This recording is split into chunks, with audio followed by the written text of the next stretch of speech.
On this day in Tudor history, the 1st of October 1526, Dorothy Stafford was born, a woman with Plantagenet royal blood who spent 40 years at the heart of Elizabeth I's bedchamber.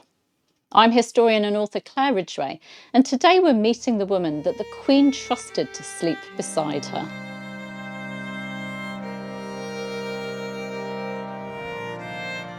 Dorothy Stafford came into the world with serious pedigree. Her father was Henry Stafford, son of Edward Stafford, 3rd Duke of Buckingham, and her mother was Ursula Pole, daughter of Margaret Pole, Countess of Salisbury, who in turn was the daughter of George, Duke of Clarence, the brother of Edward IV and Richard III. So Dorothy was related to two great houses that Henry VIII later destroyed. Navigating Tudor politics was in Dorothy's blood from birth. She grew up in the household of her formidable aunt, Elizabeth Howard née Stafford, Duchess of Norfolk, learning exactly how the royal court worked. In 1545, she married Sir William Stafford, yes, Mary Boleyn's widower, tying her to the Boleyn-Carey orbit as well. They had 6 children together. When Mary I came to the throne, Protestant Dorothy and William chose faith over comfort and went into exile. They settled in Geneva, where in 1556 their son John was baptised with John Calvin himself as godfather. William Stafford died that same year, and a spirited dispute with Calvin over the boy's custody saw Dorothy decamp to Basel, proof that she was nobody's pawn. With Elizabeth I's accession in 1559, Dorothy returned to England via France and entered the Privy Chamber. From there, she rose to an intimacy few achieved. She became one of Elizabeth's favourite sleeping companions, the trusted women who shared the Queen's chamber overnight for safety and service.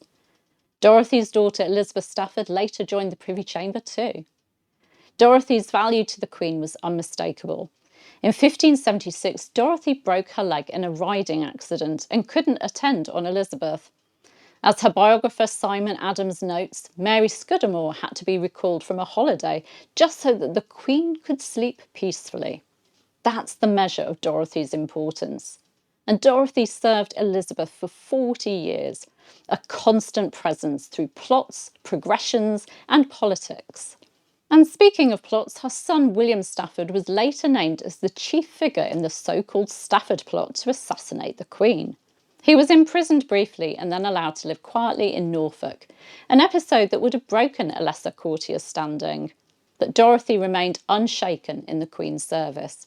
She died in September 1604, aged 78, and was buried at St Margaret's, Westminster. Her splendid monument praises her as a continual remembrancer of the suits of the poor, a woman who used her relationship with the Queen to press petitions and do good. It also notes that she continued a true widow from the age of 27, faithful to William Stafford's memory for over 50 years.